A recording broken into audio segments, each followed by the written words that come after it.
Welcome to Sports Spectrum, the sports and faith podcast that brings Jesus back into the conversation. Here's your host, Jason Romano. Hey guys, welcome to Sports Spectrum today. I am Jason Romano. We got a really powerful story to tell today on the show with a friend of mine and my colleague here at Sports Spectrum, Jon Ackerman. But before we get to our conversation with Jon, I want to tell you about our sponsors today, Water Mission. We love Water Mission, what they stand for, what they are about. And listen, what they do, they're a nonprofit Christian engineering ministry that fights the global water crisis with safe water, sanitation, and hygiene solutions in developing countries and disaster areas. Check them out at watermission.org, and I'll tell you a little bit more about them coming up in just a moment. Also want to tell you about Compassion International, the most trusted child development ministry in the world. Check them out at compassion.com/sports spectrum to understand what they are all about and to help release a child from poverty. Compassion.com/sports spectrum. On the show today, we feature a conversation that I had with a buddy of mine, a colleague of mine, and actually a Sports Spectrum employee. His name is Jon Ackerman. He's our managing editor here at Sports Spectrum. And Jon and I have gotten to know each other very well over the past few years, and obviously we work closely together. Him and I are, in essence, the two that will travel to Super Bowls and Final Fours and really gathering content and doing what we do here at Sports Spectrum as far as interviews and telling these stories. Jon and I are the two guys that do that primarily. Jon is in charge of our magazine, and really gets that magazine going. He's the one that creates the stories and assigns the articles to write. And Jon's the best. He's a great friend, and I'm so glad that I get to work with him here at Sports Spectrum and certainly get to do ministry with him, as we like to say as well, here at Sports Spectrum. And Jon and I were talking probably late last year or so, and as we were putting together the ideas for Sports Spectrum and for what to talk about, I said to him, what do you think of telling your story? It's really his and his wife Shannon's story, and they got a powerful one. They've been through a ton the last 4 or 5 years, things that you don't wish any person would have to go through, and they've gone through it, and they've come out the other side, and they've seen God work in the midst of the tragedy, in the midst of the trials. And Jon agreed. And so that's what this conversation is. This is a conversation with me and Jon shares his story of going through trials, going through very, very difficult times in a person's life and coming out on the other end, trusting God, believing that God still has a plan, and obeying God in the midst of the difficult struggles that we all go through. So take a listen to our conversation with managing editor of Sports Spectrum, Jon Ackerman, an interview that was done a few months ago prior to the coronavirus outbreak. Here's Jon Ackerman telling his powerful story on the show today. Take a listen.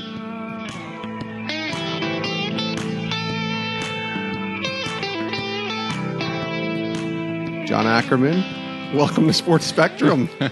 It's great to be here. It's so weird. It's like we live in this world, right? I know. I feel like a long-time listener, and first-time guest. First-time caller. Yeah, first-time caller. No, it's good. This will be fun. This will be good. And it's funny because you and I have talked for a while about telling your story. And there's a few layers to it, which is what I think will be good for our listeners and for those who are tuning into the show to hear. But I thought we'd start with sports ministry because you and I are entrenched in this world, and we both come from a world that wasn't sports ministry. It was the secular world. Yeah. And so your background has you doing a lot of different things for some pretty big platforms, a lot like myself. And then suddenly sports ministry comes into play for you. What's it been like? You've been now with Sports Spectrum, I believe, since 2017. What's it been like the last couple of years to be working in a sports ministry capacity compared to where you were before? Maybe share with our listeners where you were before. For a majority of my career, I was with NBC Sports, NBC Olympics. For many years, covered 5 Olympics with NBC, mostly on the digital side. And it's very interesting to be in sports ministry, but also it's awesome. I mean, as I've grown in my faith, it's been I learn about athletes and who have great testimonies or just great stories, but they don't get asked about those stories a lot, or they don't have opportunities to share their story a lot. And so it's fun that we get to be a part of that, of helping them share their story, their testimony, whatever it may be, when other media organizations, like where we've worked before, won't be asking those questions. It's a lot of fun. Managing editor of Sports Spectrum, what does that entail for the? I know what it entails. It entails a lot, but what does that entail for the listeners that consume Sports Spectrum content, whether it's the website, the magazine, the podcast? What does a managing editor at Sports Spectrum do? Largely, it's in charge of the content for the magazine and for the website, and so obviously you and I work closely together on a lot of that. Finding content for the website, daily content, finding the stories that we like to share, that we think people want to read about. Yeah. And so, but also incorporating some of those stories into our quarterly magazine, which, the magazine's been around for a long time, and we think it's a great magazine, and being able to find the stories that are going to work well in a magazine format, it's just a lot of fun. Your story goes even further back than just working in ministry, because your testimony is a really good one. Can you share a little bit about church, faith, growing up, and then maybe take us to the point where God became real to you? And I know this is a podcast. It could be a 3-hour podcast, your story. We're trying to condense this down into 35, 40 minutes. So give us like the Cliff Notes version of kind of faith growing up, and then really where God became real to you. Grew up in Denver, and in a Christian household. Sports was a big part of growing up. I have an older brother and a younger sister, and we played sports every weekend. It was baseball, basketball, soccer every weekend, and so those were most of our Saturdays. And so when Sundays came around, it was kind of a battle to go to church. My mom wanted us to go to church, and nobody else really did, and I feel bad looking back on those times of just kind of pushing back against my mom of not wanting to go to church. But as a kid growing up, that wasn't a priority for me. The church that my mom went to is a church that she grew up in, and it was an old Presbyterian church. There were never any kids my age, and so that was a big reason that that my brother and sister and I never really wanted to go. But I went to Vacation Bible School in the summers, and certainly knew about the Bible and knew the stories in the Bible growing up. Yeah. They were just never much of a priority for me until I got older. As you get older, something happens, and you're sharing this. It's funny where this testimony comes from. John and I have known each other for a few years, but recently, and this is a little inside info for the listener, as part of our team at Sports Spectrum and the parenting company Pro Athletes Outreach, we have a conference meeting every Tuesday. But in this meeting, it's unlike any meeting I've been a part of, yours too, I'm sure. We actually spend time in prayer. We sometimes do a devotional. And even recently, we've been having Sports Spectrum employees share their testimonies to other employees. And I love that people are doing that, because you think you know a person and then you really don't know the full story, and nobody does. That's where empathy comes in. But you shared your story, and it was an emotional one, but the testimony part of it I didn't know. The part that we're going to get into later, and going through some difficult seasons of life, is a very emotional moment, a very emotional time for you. But even coming to Christ was a pretty crazy story for you. So share that. So, growing up, I had a good friend by the name of TJ, and he was really my only Christian friend growing up. And so I always kind of knew that he's what a Christian looked like. And so I mean, he was a good friend of mine. When I was in high school and college, I did a lot of partying and try to be in with the in crowd. Wanted to be popular, stuff like that. And there were just some times throughout high school and college that my buddy TJ would kind of every so often talk to me about his relationship with God, or just try to tell me, like, not necessarily preach to me, but just kind of give me some insight into how he lived his life. And I remember one time he talked to me about about prayer and about how talking to God, you just talk to God like he's one of your friends. And to me, that was odd. That was different. Like I never heard it explained like that before. Yeah, and very so foreign. Yeah. Yeah. And so that kind of opened my eyes. So I was like, okay, well, let me try that. And so I did. There were times in college where I would be stressed out over finals or whatnot, and I would pray. And so wouldn't say that anything like miraculous or hugely significant came out of those prayers, but I would a few weeks would go by and I'd see like, like I feel like something did help me kind of through that tough time. So when I was at college, I graduated from Colorado State, and my last semester there is when I met my now wife, and she's been a believer her whole life, raised in a strong Christian house, and so she just, as we started dating, would kind of start to ask me those questions like, what do you believe? Why do you believe what you believe? Stuff like that. And so, long story short, we dated long distance for a while. Like I graduated, got a job. She studied abroad. We did long distance dating for a while. But as we kind of got more serious, she started to ask me more and more about my faith and started taking me to church. And there was, I'll never forget, like the first time I went to church with her was at this church in Fort Collins, and in Colorado. In Colorado, and yeah. and we walked in, and it was a big church, and there was the pastor comes up, or first there was like great worship music, and that wasn't the worship music that I was accustomed to growing up in church. And then there was a pastor who was cracking jokes and he was very energetic, and just that wasn't church, what I thought church was like. And so it was eye-opening to me to see people having fun and enjoying being in church and just the energy, I guess. And so that really opened up my eyes, and started going to church every so often, more and more with my girlfriend at the time. And there would be times where I'd be back in Colorado and then move away again for a job or whatever. And we started going to church fairly consistently together, like a young adults church. But then when I moved to Connecticut to work for NBC Sports. She stayed back in Colorado, and she started to, as I moved out there, she started to ask me, like, have you found a church yet? I was like, well, no. Why? So, well, why haven't you? And I was like, well, you're not out here to take me.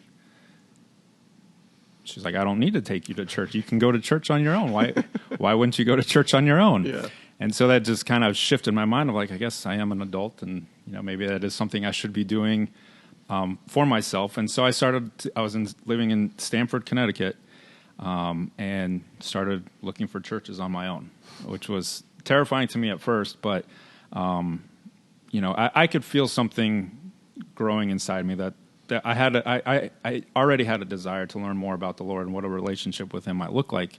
And so went to a few different churches and ended up in a small church with maybe like 30 people. And that's a small church. That's a very small church. It's a small church. And I could kind of sense that they knew right away that this guy's new. He's not from here, or he hasn't been here before.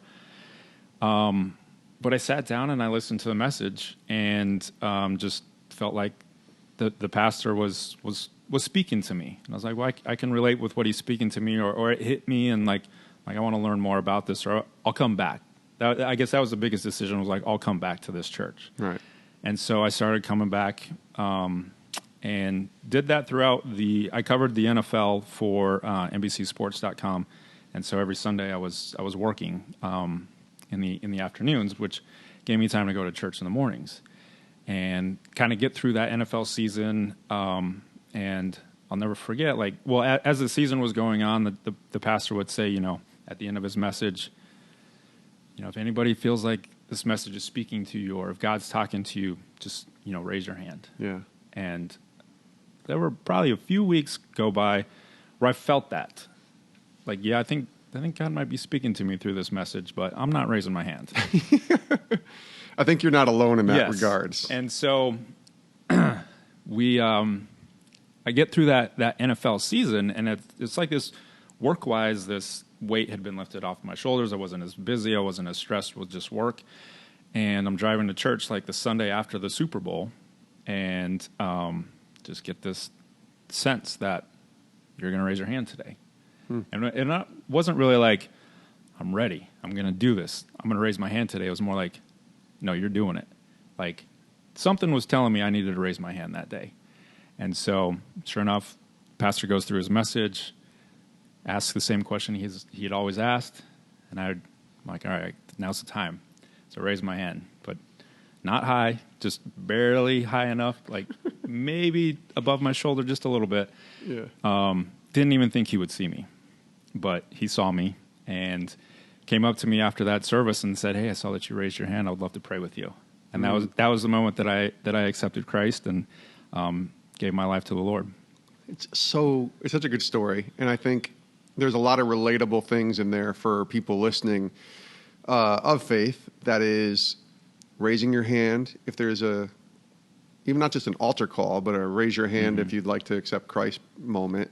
There's a hesitancy to go to church without the other person who's sort of the anchor in the relationship of faith.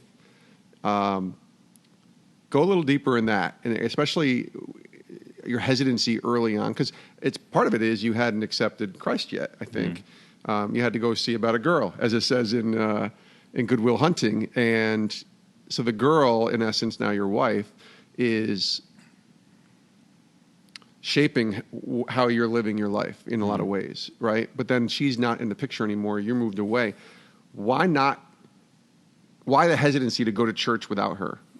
I think people listening might have that, especially guys who their wives are the ones dragging them to church, dragging them to Bible study, whatever. And it's like, why don't guys have a tendency to do this on their own? Yeah. So what do you think was holding you back? I guess, I mean, part of it, I never really, I guess, felt like I was doing it for my wife, girlfriend at the time, Shannon. But I enjoyed doing it. I enjoyed going and I enjoyed hearing the messages. But I was still just a little unsure, I guess, about myself. And like, is this the person that I want to be? Am I really all in on this faith? And being alone on my own out in Connecticut, I really had to make that decision for myself. Right. Like, is it your faith or is it Shannon's faith, right? Exactly. Yeah. Am I doing this for my parents? Am I doing this for my girlfriend? Or am I doing this for myself? Yeah. And that's the point that I got to with my wife challenging me a little bit. Is like, why aren't you going to church?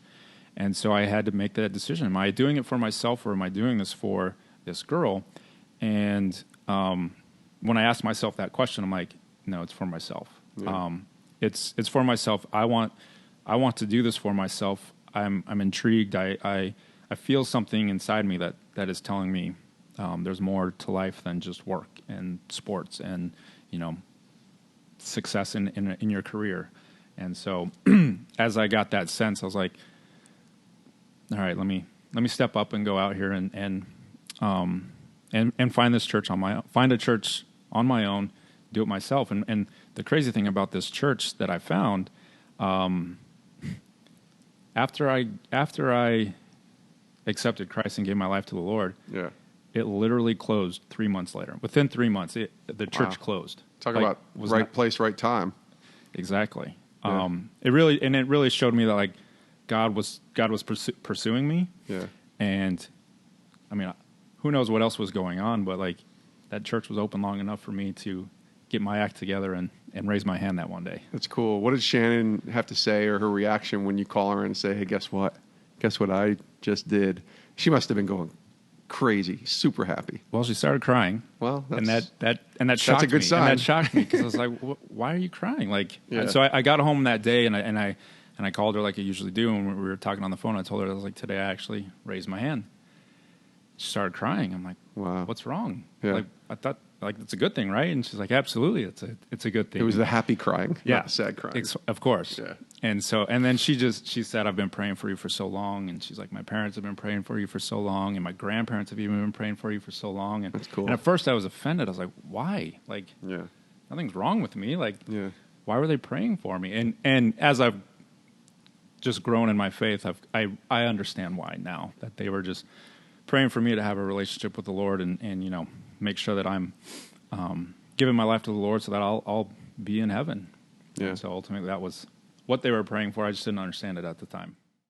We'll get back to our conversation with Jon Ackerman in just a little bit, but want to tell you about our sponsors, Water Mission, and the great work that they are doing, especially during the COVID-19 crisis and how it's affecting everyone. The work that Water Mission is doing is vitally important, especially now during this pandemic. And Water Mission was born out of the need for safe water.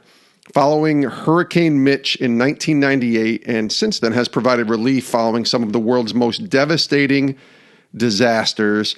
They basically, what they do is they build safe water solutions breaking through the global water crisis, and they are motivated by their faith in Jesus Christ, who is the living water, of course, and provide sustainable, safe water solutions through a Christian worldview perspective.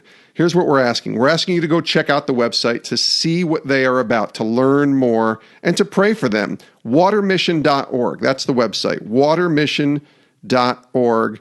I could run off a bunch of statistics right now. Maybe I'll do that next time, but they do such great work and they're impacting a ton of people. Check them out at watermission.org.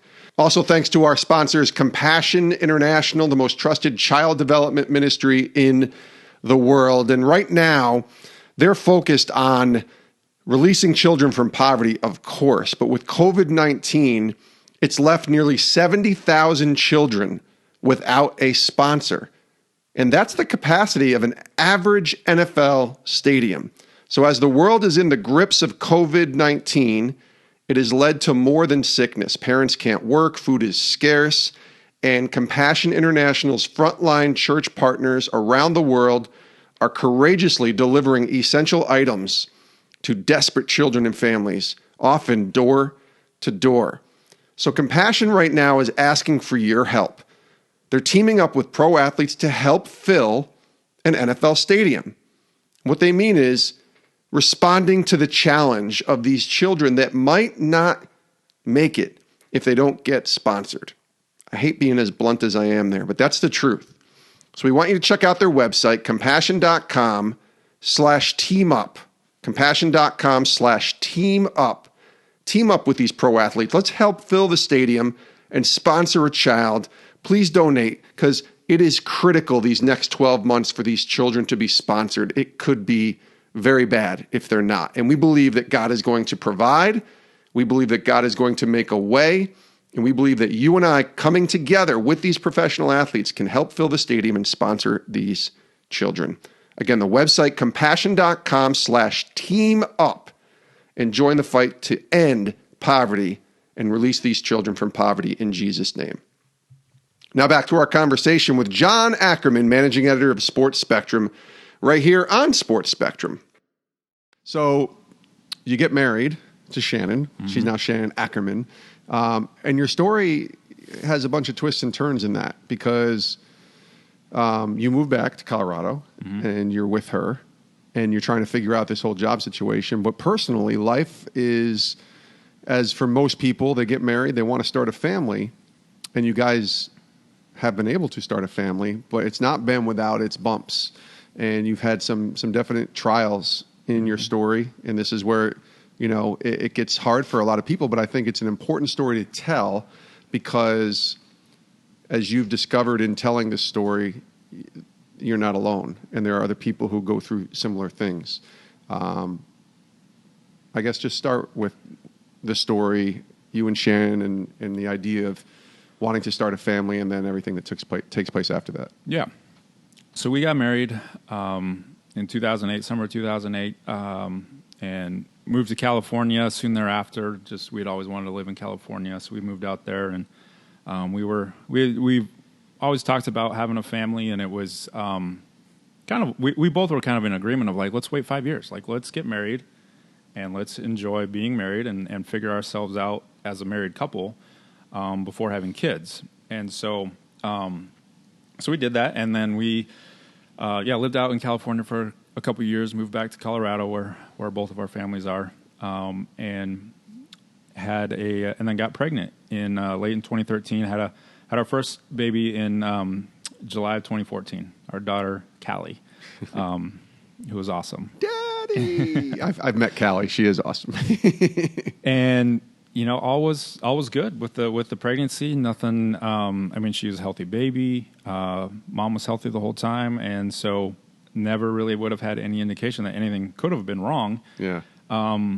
Throughout that whole pregnancy, and so about a year and a half after Callie was born, we got pregnant again, and we were excited and ready to have another baby, and it was 13 weeks into that pregnancy, at the 13-week ultrasound, when our lives were changed. We were having an ultrasound, and the ultrasound tech was just kind of acting a little weird, said some weird things, and so that just got my brain started racing, Shannon's brain started racing. We're like, what is she talking about? Well, then they tell us, all right, can you just go back out to the waiting room and the doctor will come and see you. At that point, obviously didn't know what was going on, and then a doctor takes us back into another room and says, I'm sorry to tell you this, but your baby is incompatible with life. And man, those are some hard words to hear. And at first, I didn't even fully grasp it. I'm like, yeah, what does that even mean? Yeah, right? exactly. Like, why are you telling me this? And you're probably wrong. Like, it's going to be okay. Like, you're wrong. Yeah. And so, she had told us that just there were some things with the baby that weren't growing properly. To confirm, they wanted us to go see some specialists, and so we had to make an appointment later that day to go see another doctor who had better technology, better ultrasound equipment to get a better ultrasound picture, and they confirmed what the other doctor had already thought, and just said that there's things growing with your baby that aren't going to allow it to live outside the womb. Right. And so, obviously, that's very, very hard to hear. And then initially they were, in so many words, they never said the word abortion, but in so many words, doctors were implying, like, this might be the best course of action. But God bless my wife, she would have none of that. Yeah. She was adamant right from the beginning that she's like, abortion is not an option. I will carry this baby as long as I possibly can. Yeah, that's and great. So that was, that was in late 2015, and then in March of 2016, we met our son Eli, and he went to be with the Lord within minutes. He was born and passed away on his mother's chest a few minutes later. Just wasn't, as they said, incompatible with life, or he wasn't compatible with life. And before he was born, we took some DNA tests because as he grew inside the womb, there were just some characteristics that the doctors were looking at and piecing together, and they wanted us to take some DNA tests. And so we did, and we didn't have the results back from those DNA tests when Eli was born, but they actually came to our room while we were in the hospital, and so we have the results, and we're like, no, whatever, we don't want to know that now. Yeah. So about a week or so after Eli was born, we got the results that we have this rare genetic condition. Everybody has recessive genes. Turns out that Shannon and I share a recessive gene, which is very rare. And when two people with this particular recessive gene have offspring, there's a 25% chance that the baby will it won't survive. Yeah. Because of a condition called Meckel-Gruber. Okay. Not a very common syndrome, but Meckel-Gruber syndrome is apparently, that's what doctors have determined is happening with this particular recessive gene that we have. And so we at that point learned that any pregnancy that we have, there's a 25% chance that the baby won't survive because of this syndrome. And so knowing that, that was obviously a really, really tough time to go through, and getting home from the hospital after having a baby, but then not bringing a baby home is something that I would wish upon nobody. And thank the Lord for our daughter Callie, because she just was such a light. I mean, she was about a year and a half old at the time, almost 2, and she just brought us so much joy that it helped us through that dark time. Yeah. And so, knowing those odds, I guess we decided to we still wanted to have another baby, and so Well, you got a 75% chance, in essence, if you reverse the math, right? Right. So, And that's certainly what we thought. Yeah. That was our thinking, and we knew we could have a healthy child, and we knew that having a child that would die was a possibility as well. But we liked our odds, I guess, and we got pregnant again later in 2016, and 13-week ultrasound with that child. Unfortunately, the same exact thing. Same thing. My wife knew what to look for in the ultrasound, and she could spot it right away. Yeah. And just knew, like, we're going to have to do this again. And that was probably the hardest day of my life. I won't speak for my wife, but having it a second time was the hardest. Just knowing, because the first time that we heard that news, like, we didn't really know what to expect. Like, all right, you're saying that our child's incompatible with life, but we didn't really know what that meant. And certainly we were like, well, we'll be praying, and we believe in a big God, and we know that God can turn all this around. The second time, we knew what to expect, and that was not a road that we wanted to walk down again. Yeah. And so that was really hard. That was really hard to, like, just have such faith and such high hopes in having another healthy child, that to be crushed again was just really hard. And so we met our son Joey in January of 2017. Yeah. Eli and Joey. And there's a lot of layers to this, obviously, and a lot of questions that we could keep asking. And certainly if you're listening to this and you've gone through anything similar to this, please reach out to us through social media. You know, John and I are both very accessible. If you want to share your story as well. What's going on, John, with your faith in this moment? And maybe don't speak for your wife. I mean, you can speak for her if you'd like, but personally for you, I have to imagine this is a crisis of faith, mm-hmm. right? That we all kind of have in our lives. Somebody at some point will go through a crisis of faith, and it doesn't always have to be as extreme or as horrific in a situation as maybe what you guys went through. But there's a crisis of faith going on here. You can either run towards God and say, okay, this stinks, this sucks, don't know what you're doing here, don't like it, but I still trust in you. Or you can be the other way and run as far away from him and say, okay, you know what, forget you, because I'm supposed to put my faith and trust in you, mm-hmm. and this is what happens. Yeah. Where are you in all that? Sort of in the middle, but I never ran away from God.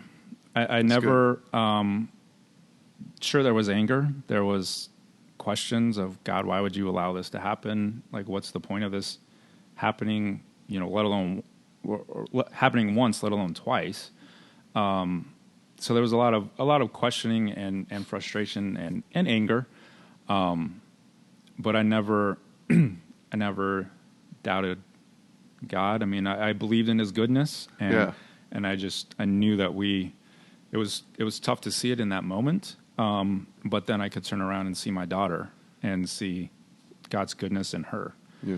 And so that was, it was obviously challenging, and our church community was huge during that time, because we were surrounded by such a good church community that walked with us through that prayed with us, prayed for us, came and met us at the hospital, brought meals to us. Our church community was huge. That's big. In that, and that, in turn, that strengthened my faith. That's good. Of just seeing the body of Christ still there for us, believing in good for us. Yeah. If we're not believing it ourselves at the moment. So that's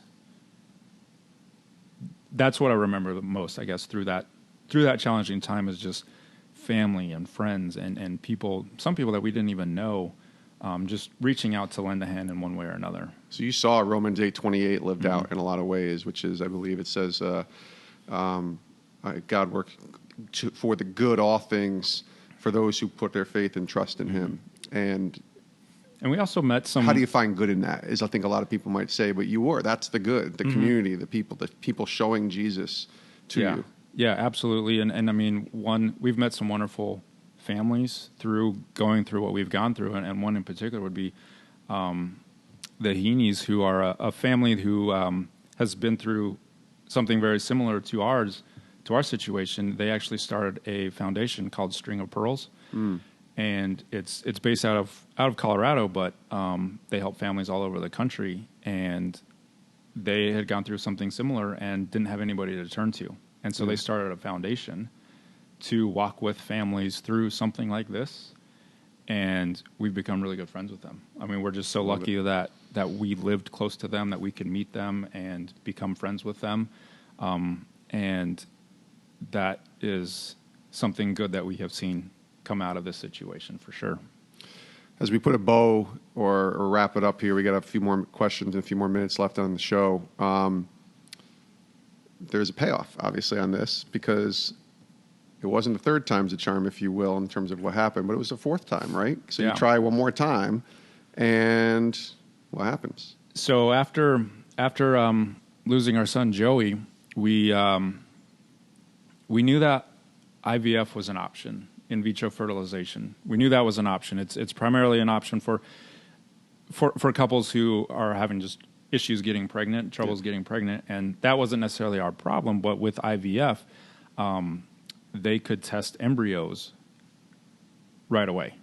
Right. And so that was helpful for us because it's a genetic condition that they could test embryos and tell us which ones are going to have the syndrome, which ones wouldn't. And so that's the route that we took. And we did IVF, and we got 2 healthy embryos, and our beautiful son Cohen was born in May of 2018. Yeah.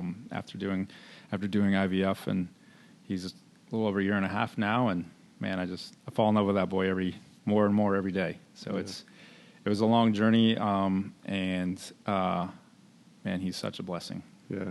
So that's cool. And so you have your little girl, your little boy, and certainly Eli and Joey. You consider them your children. I think a lot of people are sure, maybe there's a tension there. Mm-hmm. If I ask you, Jon, I just meet you, Jon and Shannon, like, how many kids do you have? Without knowing your story, what's your answer? Because it's a little awkward from a perspective of knowing your story for me to say Jon and Shannon have 4 kids or Jon and Shannon have 2 kids. Yeah. And certainly you don't want to offend, obviously, mm-hmm. or say anything that you regret or isn't appropriate. Mm-hmm. So what do you usually say? Well, it is a tricky question. Yeah. But I guess there's some stipulations around it. If I feel like I'm going to talk to this person more than just in that moment, I will tell them we have 4 children, actually 5 children. I guess the end of our story with children is we got 2 embryos through IVF, and we had Cohen, and so we had another healthy embryo. And earlier this year, we went through IVF again to implant the second embryo, which was a healthy embryo, and we got pregnant again this summer. Unfortunately, that didn't last, and so we had a miscarriage a few weeks after we got pregnant, and unfortunately that was our last chance to have another child. And so our daughter Emma, we also can have a daughter Emma who is in heaven waiting for us as well. And so it's a tricky question, just in that, I mean, yes, if I'm meeting you for the first time, but I feel like, or I know that I'm going to see you more than just that time, and want to get to know you better, I'm going to tell you the whole story, or tell you that I have 5 children, only 2 of which are here on earth with us. Yeah. But yeah, I mean, it's sometimes it can be an awkward question of, like, if I tell somebody that we have 5 children and they only see 2, they're like, well, what do you mean? Like, so it's tricky, but we love to speak about all 5 of our children. Yeah. Whether or not they're here with us or they're with Jesus. Yeah. Last question. The last question we ask on the podcast, but I'm going to word it a little differently. Instead of what are you learning from God today, what's He taught you through all this? We talked about staying connected to Him through it. We talked about the community of believers at the church that was able to kind of help you walk through the difficult moments, but now that you can look back and there is, I guess, a bit of closure, not that it's good closure per se, but there's closure in the fact that, okay, this is what it's going to be. What have you seen the Lord show you or teach you throughout all of this?